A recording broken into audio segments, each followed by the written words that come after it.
গোপন সূত্রে খবর পেয়ে আমরা এই সঞ্জুর শেখ, যাকে আপনারা পেছনে দেখছেন, এর বাড়ি হচ্ছে মাঝের চর মহীশুরাতে, তাকে আমরা গ্রেপ্তার করেছি। এবং টেবিলের উপরে এই জিনিসগুলো দেখছেন, এগুলো সবই আনফিনিশড আর্মসের প্রোডাক্ট। তো সেটাকে আমরা সেখানের মধ্যে আনার্থ করেছি। আমাদের নবদ্বীপ থানার পুলিশ সেখানের মধ্যে খবর পেয়ে সেটাকে রিকভার করেছে এবং আসামিকে গ্রেপ্তারও করা হয়েছে। কবে? এটা আজকেই করা হয়েছে। ও কি গা ঢাকা দিয়েছিল স্যার?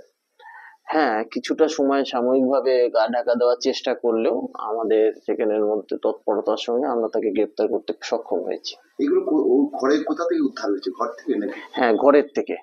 এক্সক্লুসিভ পজিশন আমাদের তো সেখানের মধ্যে থাকতেই হবে, তো সেই হিসেবের মধ্যে ওর ঘরের থেকেই সেখানের মধ্যে এগুলো উদ্ধার হয়েছে। ওর বিরুদ্ধে কি আগেও কোনো অভিযোগ ছিল?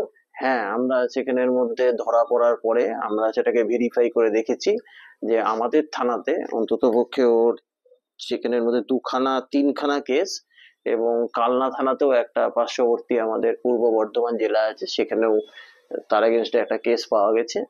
আমরা সেখানে ধারণা করছি যে আরো জায়গায় কিছু ইনভলভমেন্ট তার হয়ে থাকতে পারে, এবং সেখানের মধ্যে এই জিনিসগুলো সবই দেখছেন, যেগুলো হচ্ছে বেসিক্যালি যেটা আমরা কাট্টা বলি বা সেখানের মধ্যে আর্ম বলি, হ্যান্ডমেড আর্মস, সেগুলোরই প্রোডাক্ট আছে। তো ও কাকে সেখানের মধ্যে দেওয়ার চেষ্টা করছিল, কার কাছ থেকে নিয়ে আসতো, সেই সমস্ত কিছু আমরা ডিউরিং ইনভেস্টিগেশন ভেরিফাই করে দেখবো। ও কি আগ্নেয়াস্ত্রের কারখানা চালাতো?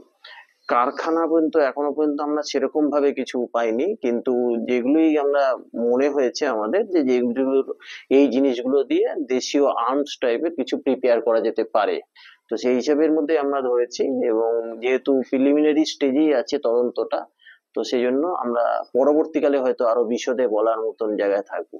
ওর বিরুদ্ধে অভিযোগ হচ্ছে যে দেশীয় আর্মস বেআইনিভাবে তৈরি করা। হ্যাঁ, সেখানের মধ্যে আমরা প্রথম অবস্থার মধ্যে আমরা সেটাকে অন্তত পক্ষে পেয়েছি, এবং তার বেসিসের মধ্যে অ্যারেস্ট করা হয়েছে, এবং সেখানের মধ্যে আমরা রিমান্ডে সেখানের মধ্যে নিয়ে এসে আমরা আরো কিছু সেখানের মধ্যে আনার্ট করতে পারবো বলে আশা করছি। অ্যারেস্টে কখন দেখাচ্ছে? দুপুরে? পরে? হ্যাঁ, সেখানের মধ্যে সেটা তো টেকনিক্যাল বিষয়, কেননা আমাদের প্রথম অবস্থার মধ্যে আমরা ডিটেন করি, এবং ডিটেন করার পরে তারপরে জিজ্ঞাসাবাদ করার পরে তারপরে আমরা অ্যারেস্ট করি। তৈরি আর্মস কি রিকভারি হয়েছে কিছু? এখনো পর্যন্ত হয়নি, কিন্তু যেখানের মধ্যে মানে আমরা যে বললাম সেখানের মধ্যে যে এখনো পর্যন্ত একদমই প্রিলিমিনারি স্টেজে আছে, সেজন্য আরো জিজ্ঞাসাবাদ করার প্রয়োজন আছে। তো আমরা সেখানের মধ্যে জিজ্ঞাসাবাদ করেই আপনাদের হয়তো এটা। এর সাথে কোনো যোগসূত্র খুঁজে পেয়েছেন কোথায় এই কতগুলো? না, এখনই তদন্তের স্বার্থে আমরা সমস্তটাই কিছু বলছি না। আমরা সেখানের মধ্যে পেয়েওছি যে কোথা থেকে এই প্রোডাক্ট সেগুলো ও কালেক্ট করতো, এবং তারপরে সেখানের মধ্যে ফিনিশড প্রোডাক্ট কোথায় বিক্রি করতো, কিছু কিছু আমরা সেখানের মধ্যে পেয়েছি।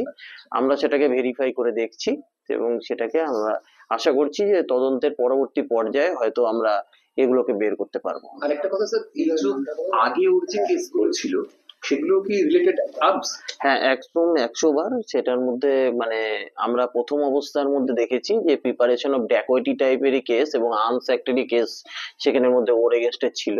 তো সেই হিসেবের মধ্যে মানে সেই সময়ের ইনভেস্টিগেশন যা হয়েছে তাতে বোঝা যাচ্ছে যে ও এই টাইপের কাজকর্ম সে আগেও যুক্ত ছিল, এবং সেখানে সে তার বেসিসের মধ্যে আমাদের সেখানের মধ্যে আমরা হয়তো পরবর্তী তদন্তকে এগিয়ে নিয়ে যাব যে কোথা থেকে সে নিয়ে আসতো এবং কোথায় সেখানের মধ্যে করতো। অ্যারেস্ট করতে গিয়ে কি পুলিশের কোনো বাধার মুখে পড়েছিল? পুলিশ না, সে বাধার মুখে সাময়িকভাবে সেখানের মধ্যে হয়তো পড়লে পারেও সেখানের মধ্যে আমরা সেটাকে ওভারকাম করতে পেরেছি, এবং আমরা ওকে অ্যারেস্ট করতে পেরেছি। ওর নামটা কি সঞ্জু শেখ না সঞ্জু শেখ? সঞ্জুর শেখ। সেন্ট্রাল শেখ। আর অ্যাড্রেস কি মানে মাঝের চর মহীশুরা। এসব আর্মস সেখান থেকেই পাওয়া গিয়েছে? হ্যাঁ, এগুলোই